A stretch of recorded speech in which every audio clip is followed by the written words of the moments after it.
أفواه تشرب من وحي الرحمن وربك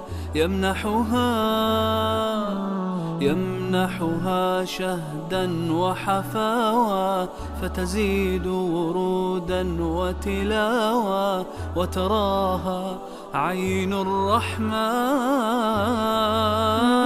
أفواه تشرب من وحي الرحمن وربك يمنحها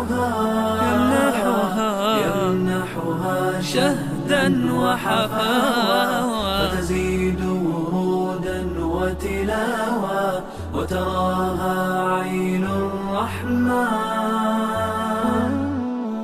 وصدور تشتاق إلى القرآن